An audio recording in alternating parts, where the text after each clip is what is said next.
Ladies, gentlemen, unicorns, and other blockchain enthusiasts, welcome to another episode of the Stakin podcast. My name is Giselle, and today we're sitting down with Mirko, CEO and co-founder of Stakin Rewards. Go. All right, good to go. Awesome. Okay, so first of all, thank you so much for joining and taking the time to be here, of course. Before we get into any questions about Stakin Rewards, can you tell us a little bit about yourself and your role and, of course, your journey in blockchain? Sure thing.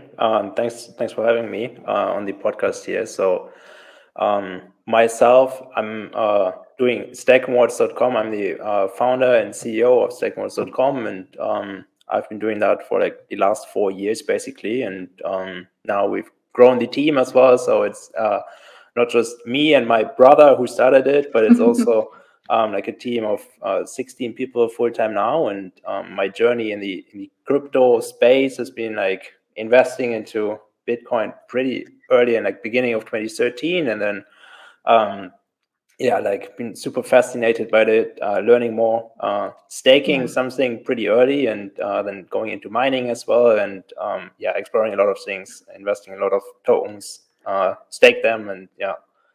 All right. Awesome. So have you ever, obviously like staking is a validator, so I'm just wondering, have you ever run a node yourself or no? Yeah, I did so. Yeah, actually, How was that? quite a few pretty early. It was interesting because I just I'm not like a super technical person, but I just like learned like the command line interfaces and everything, and it was a great learning experience for me. I really enjoyed it, but I also realized like, okay, this is, I mean, it's quite some maintenance to do and so on. Yeah, definitely. So yeah, but I mean, we did actually run like some like as a business as well. But yeah, we sold that then to pursue Stakin Rewards as like an 100% independent company, which doesn't do any staking itself. And yeah. No, that makes sense. And I mean, I think I can speak for the entire space to say that we're all quite happy that you started Staking Rewards. I mean, for us, it's been very interesting to follow your journey along for the last couple of years and see you grow, because obviously the entire space is growing quite fast. But it's been really fun to see you guys grow alongside it, so to say. So before I want to talk a little bit more about Staking Rewards, I just have a very casual question. What's your current favorite crypto asset or even DApp, if you have any? That's a good question. I don't know if I can say any specific crypto. Like, I don't know. I try to be pretty agnostic and like not fall in love with any specific crypto. Like this goes wrong most of the time. So I mean, there are a lot of projects that I really like and kind of looking more into or playing around more. And I know I can't play around with everything, but like for example, the Terra is very interesting. Obviously, there's a lot of hype around it right now as well, and it's a pretty interesting, well designed protocol. And yeah, I mean, apart from that, like of course, like Bitcoin and Ethereum, like they are very strong and unprecedented kind of in like their position in the industry. And like I would say like favorite crypto is like definitely one of those three, I guess. The blue chips of crypto. Well, fair enough. So let's start with Staking Rewards as a company. I think you said you started with your brother. So where did the idea come from, and like how has the journey been thus far, working together as well? It's been great. The idea came basically from just like myself investing in a lot of tokens early on, and being able to stake them, which I find out like just after that, and then realizing that there was no platform or no place in the internet to really learn about, okay, like which staking tokens are there in the market, how much can you earn, like where can you, how does it work, and like how can you set up your nodes, and how can you get involved, how can you participate and stake and earn something. And I was just fascinated by the idea that you just put up something and can stake your tokens, and then delegation as well. Like it really blew my mind and just fascinated me. and then like realizing that there's nothing where you can really learn about this just bugged me, and I did some research there on like all the different staking tokens in the market. Like it wasn't that much. I mean, there was no Cosmos, no Polkadot, no Solana, no Ethereum 2.0 around at that time. But yeah, I just hit up my brother then and asked him to if he can build a website for that, and then like just started doing some designs and so on, and then he built that, and we launched it in like beginning of 2018, I think. Yeah. Awesome. Yeah, so really it just was a gap in the market. I mean, obviously I was there as well during the time, so I can confirm that it was definitely such a relief when I started writing and I noticed like, oh hey, there's actually a central place to like find some more information, like someone that actually has like a proper explanation of how staking works. It was so helpful. So thanks for getting my career in crypto started, I guess. And but aside from just like staking information, I know that you guys have grown a lot now. So currently, what does staking rewards offer for its users, and also maybe what can we expect? So I think the biggest thing that we offer for people going to our website is that we make staking easier for them and more transparent to really understand how much can be earned, how to get started, and so on. And we have now like integrated with real-time blockchain data, like plugged in directly to the RPC nodes of the blockchains. Over 200 blockchains, and run our calculations there to pull the on-chain data on like how much is being staked, how many people are staking, and all of this stuff, and then calculate the annualized reward rates based on the current real-time data, to make staking more predictable. Obviously, it's still like very unpredictable in the sense that like you don't know how much is going to be staked in like a year from now, and like the inflation schedules they could change as well. But some of this is like it's quite helpful, I think, at least to have some benchmarks for the industry, and then we are working towards like making this better over time to become to have better predictions, not just for like retail users, and like I think it's also very relevant for institutions and so on, like to be able to make financial models based on their investments and so on, to see like, okay, how much can you earn over the next months and years and so on. And like for our position in the market as like being entirely independent, basically being a staking company without doing any staking ourselves. So we're not affiliated with any validator or assets. And in that sense, I think we have a great position there to continue to innovate upon that. And the next goal for us is to build financial products on top of that, top of the user base and expertise that we have around staking, to make it even easier, for example, in like a single product to make an aggregated bet on the industry and get that like auto staked. Yeah. Okay. Very interesting. So more security actually and more knowledge to find the best staking options for any user that's interested in reading and staking, right? And so going from that, I know that you mentioned financial products. Was that also kind of the idea behind the SR20 staking index? I know that you launched it. So, how did that index come to life, basically, and how do you see it evolving over time?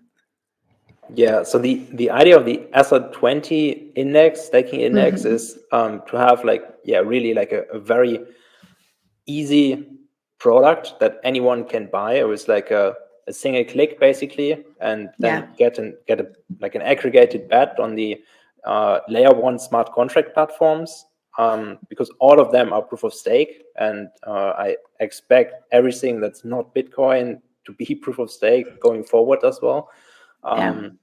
And it's like, I also believe in like a multi-chain world where it's not just Ethereum dominating the smart contract kind of market, but there are many other chains for different use cases and so on, and they will all be utilized in different ways.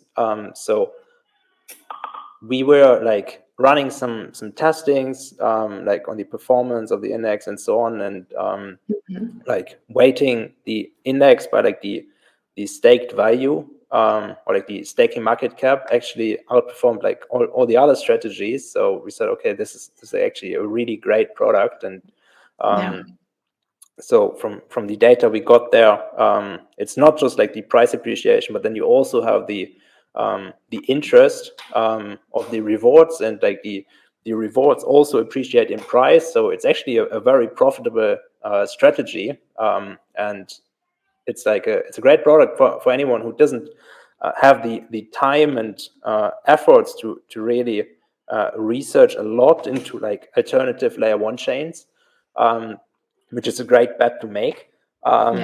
Based on that, like most of them like outperformed Ethereum over the last years, obviously. And then also like it's a lot of time effort to understand like how does the staking work, and which validators to choose and so on. And that product basically eliminates the need to like maintain a staking portfolio. Yeah. So a good description would be like do your own research at a click of a button instead of hours and hours of digging through documents. Yeah, that's a good one. You're right? Yeah. I mean, I know like that's really like a buzzword that we try to use as much as we can whenever we give anyone any advice on staking or choosing validators whatsoever. So if I just quickly recap it, I'm like, actually, this is perfect. Like, it's just all there at once. It's just there to use. So that's really amazing, and I'm pretty sure it's going to be super helpful for anyone looking into it, which means I will also leave a link in the description here for anyone that's interested in checking it out, of course. That said, what are your thoughts on staking being implemented for DeFi coins as a way to earn yield versus staking on proof-of-stake blockchains? So I think this is still like it's still very underexplored. Like most of the staking done in the DeFi world is like probably just like you lock it up in a contract and you earn rewards. So it's just used as a 100%. distribution mechanism instead of like an actual staking. But then there are models like from Avi, you have the staking security model and so on, where it's actually like very useful and being used as like an insurance fund. So this is interesting, and there are more use cases like this, and like more sophisticated models like the Nucipher threshold network and so on. They also have great designs there and so on. So I do think this is currently we're on a good direction to explore more there, but it's still like very underexplored for like different staking use cases and as like within smart contract platforms. So if it's just a thing really to just distribute tokens, I think it's also good. It makes sense because it rewards those people who lock up tokens. Being tied to governance rights also makes sense, like the curve model. So the longer you lock up the tokens, the more governance power you have. This is also it's quite nice. It's very different to like proof of stake blockchain staking, but No, I mean that sounds solid. I mean, there's a lot to see and to explore there yet. But yeah, I mean, I know that we're following it quite closely, so I'm curious to see where everything is going. Well, I mean, on that note, now that you're here and now that we have some time to pick your brain, obviously this staking space as by itself has really grown from being this small concepting niche to actually a really big market at the moment. And so I was wondering if you can tell me a little bit more about the current situation of the staking market that we're in, and what are like some of the trends that you see, what do you expect for the upcoming months, etc. So I think we are just in the state where proof of stake is like, for the first time, it's really kind of, it's getting better tested right now. I wouldn't say it is yet, but we are here now really to test the ins and outs and like different models, and we are also like kind of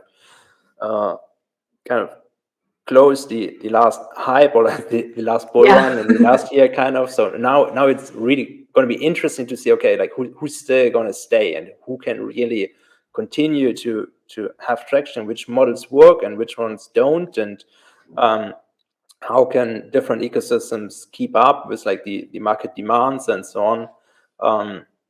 I'm really interested, and I think there's like new things being explored in the staking world. Like there's a lot of innovation coming from the Cosmos ecosystem, I feel, and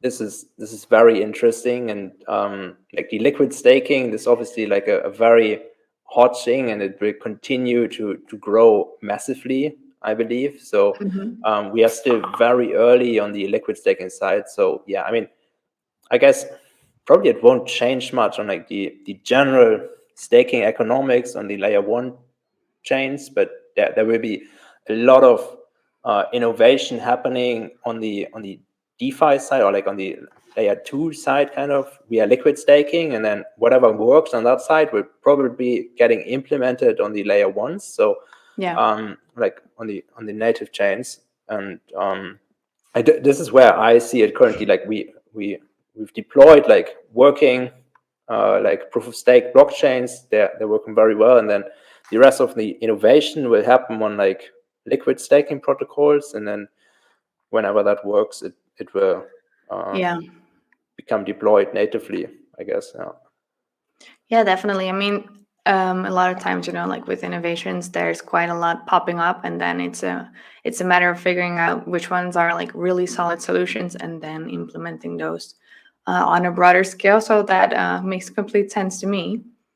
So I know that we already actually discussed some of the things about doing your own research, saying that with the index, you really have that all at one button and in one place. But if any listeners would like to know a little bit more about how you used to do your own research and where they can go apart from the index, what would you recommend them to have a look at? Are there any spaces on staking rewards that they can go through to have a better view? You mean just learning about staking? Yeah, just for new people. Yeah. So for new, like, there are probably like some articles on our website, and I think the best way is really like to pick an asset and like start like experiencing it yourself. And I think it's really important to kind of go out and just experience it by like get some buy some like small amount of tokens, or like install like a Kepler wallet or something, or like some other wallet in your browser, and just play around with it.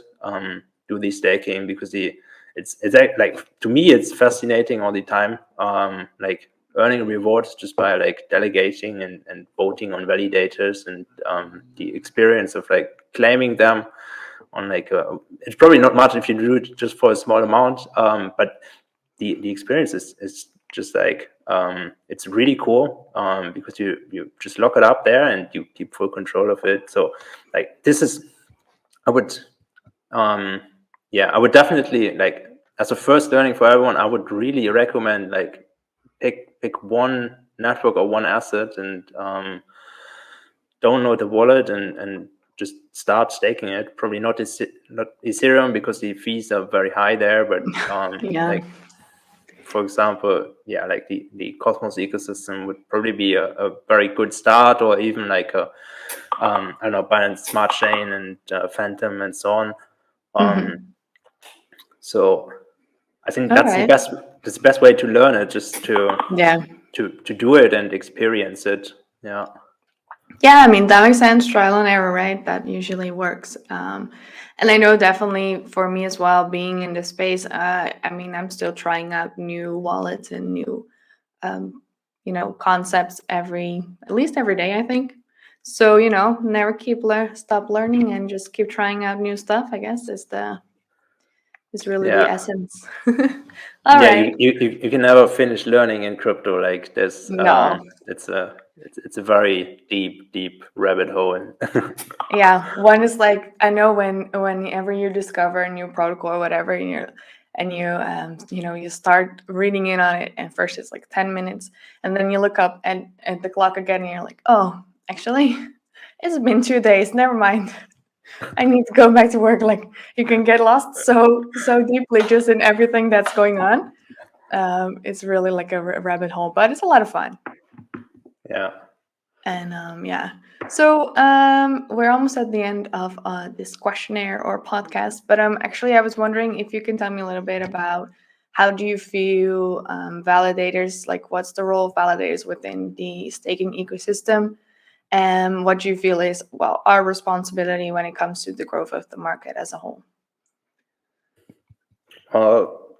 So obviously, like the main responsibilities from validators is to validate and secure the blockchain. Yeah. So this is very important, and they have to do it well. So it is their responsibility to do it with like in a reliable manner, Yeah. and provide like a consistent security there to the network. That includes everyone who is in validator should make sure that they